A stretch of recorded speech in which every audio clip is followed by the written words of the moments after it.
औज़ुबिल्लाहि मिनश्शैतानिर्रजीम बिस्मिल्लाहिर्रहमानिर्रहीम अल्लाहुम्मा सल्ली अला मुहम्मदिन व अला आलि मुहम्मद कमा सल्लैता अला इब्राहीम व अला आलि इब्राहीम इन्नका हमीदुम मजीद अल्लाहुम्मा बारिक अला मुहम्मदिन व अला आलि मुहम्मद कमा बारकता अला इब्राहीम व अला आलि इब्राहीम इन्नका हमीदुम मजीद रब्बि शरह ली सदरी व यस्सिर ली अमरी वाहलुल उक़दतम मिन लिसानी यफ़क़हू क़ौली रब्बना ज़िदना इल्मा या मुक़ल्लिबुल क़ुलूब सब्बित क़ल्बी अला दीनिक आमीन। सूरह कहफ कर रहे हैं और सूरत का रुकू नंबर 2 आज करेंगे और कि पारा नंबर 15 में है।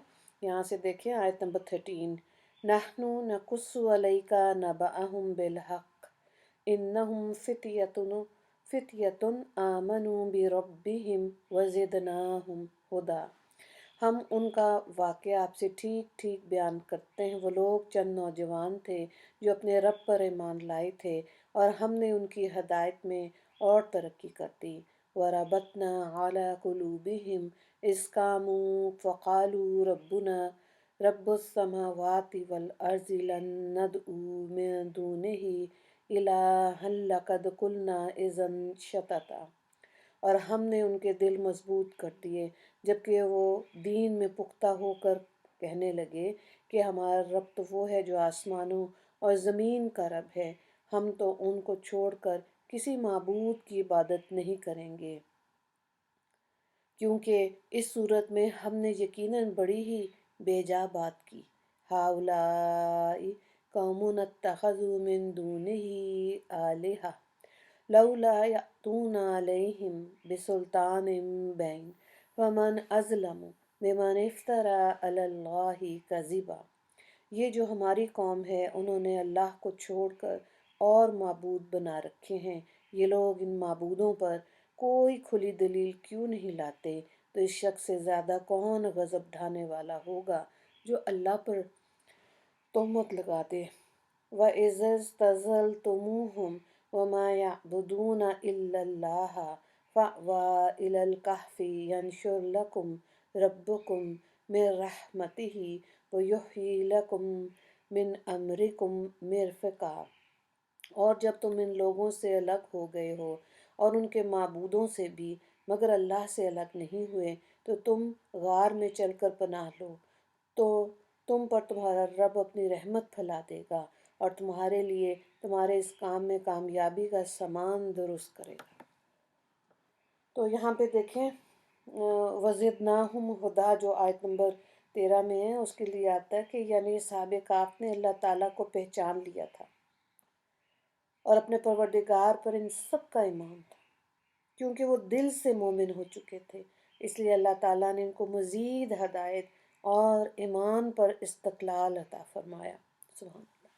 और इनके दिलों में हिम्मत और जुर्रत पैदा कर दी। उन्होंने अपने जालिम बुत परस्त बादशाह के सामने खड़े होकर साफ साफ कह दिया था कि हम तेरी धमकियों में आकर शिरक करने वाले नहीं हैं। तो अब देखें ये बहुत जुर्रत वाली बात है। और जैसे जैसे इंसान का उसको अपने अमल को बेहतर करने की ख्वाहिश दिल में पैदा होती है, तो अल्लाह ताला उसको इस्तकामत अता करता है। फिर ही उसके अंदर शरह सदर बढ़ जाता है, अल्लाह की तरफ से उसको अहकामात, उसको सही इल्हाम हो जाता है। क्यों? क्योंकि दिल में तलब क्या है? अल्लाह को राज़ी करना। तो अल्लाह ऐसे लोगों का साथी बन जाता है। तो इससे हमें क्या सबक मिला? ये यहाँ पे जो आयत नंबर 13 से 16 तक है कि इस किस्से में कई मालूमात है। नंबर 1 एक ये कि जो लोग अल्लाह ताला की राह को तलाश करने की कोशिश करते हैं, परवरदिगार पर ईमान सादिक रखते हैं, अल्लाह ताला इनको मज़ीद हदायत अता फरमाता है और हदायत पर साबित कदम रखता है।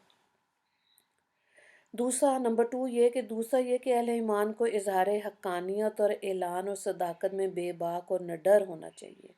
किसी पर जबरूत ताकत से मरगूब नहीं होना चाहिए, यानी जुल्म जालिम से मरगूब नहीं होना चाहिए। तीसरा ये कि शिरक और गैर अल्लाह की परस्तिश का कोई वाज़ेह सबूत मुमकिन नहीं, और जिस बात का सबूत ना हो वो वाजिब तर्क है। नंबर 4 کہ اپنی طرف سے شرعی مسائل یا عقائد کا فیصلہ کرنا اور اس فیصلے کو بغیر کسی ثبوت کے اللہ تعالیٰ کی طرف منسوب کرنا بڑا ظلم اور اللہ تعالیٰ پر بہتان تراشی اور افطرا بندی ہے۔ نمبر 5، جو مادی وسائل ذرائع سے نظر اٹھا کر اللہ عز و جل کی طرف دل و جان سے متوجہ ہوتے ہیں، اسی کی عبادت کرتے ہیں، اسی سے مدد مانگتے ہیں، اللہ تبارک و تعالیٰ یقیناً ان کی مدد فرماتا ہے۔ ٹھیک ہے، اگلی آیات کو دیکھیں۔ آیت نمبر 17، یہاں پہ رکوع بھی مکمل ہو رہا ہے۔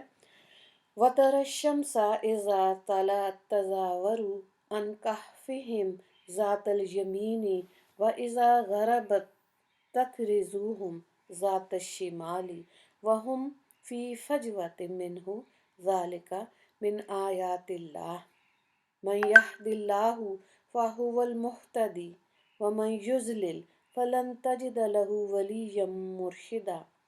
اے انسان، جب دھوپ نکلتی ہے تو تو اس کو دیکھے گا کہ وہ غار سے داہنی جانب کو بچتی رہتی ہے، اور جب وہ چھپتی ہے تو غار کے بائیں طرف سے ہٹتی رہتی ہے، اور وہ لوگ اس غار کے فراغ موقع میں تھے۔ یہ اللہ تعالیٰ کی نشانیوں میں سے ہے۔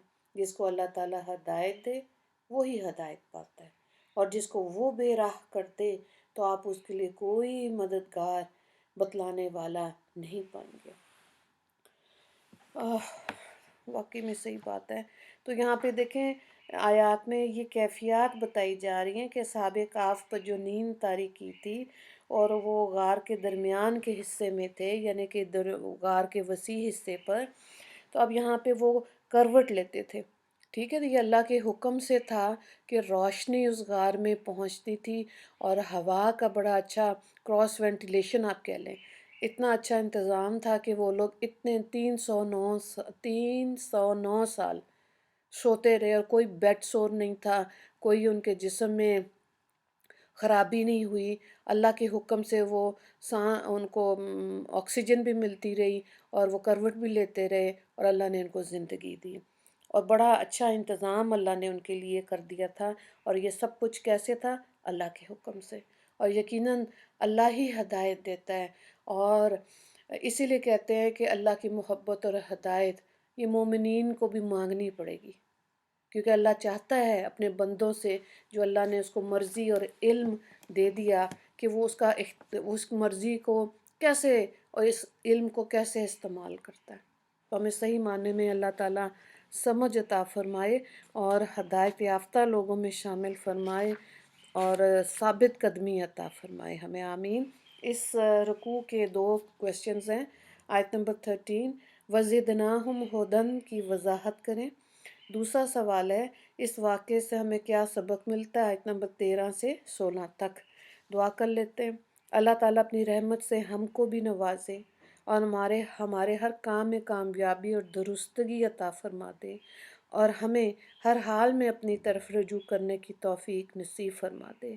یا اللہ، ہماری بہبود، صلاح و فلاح دارین کے اسباب ظاہر فرما دیجیے، اور ہم سب کو انجام کے خیر و خوبی نصیب فرمانا۔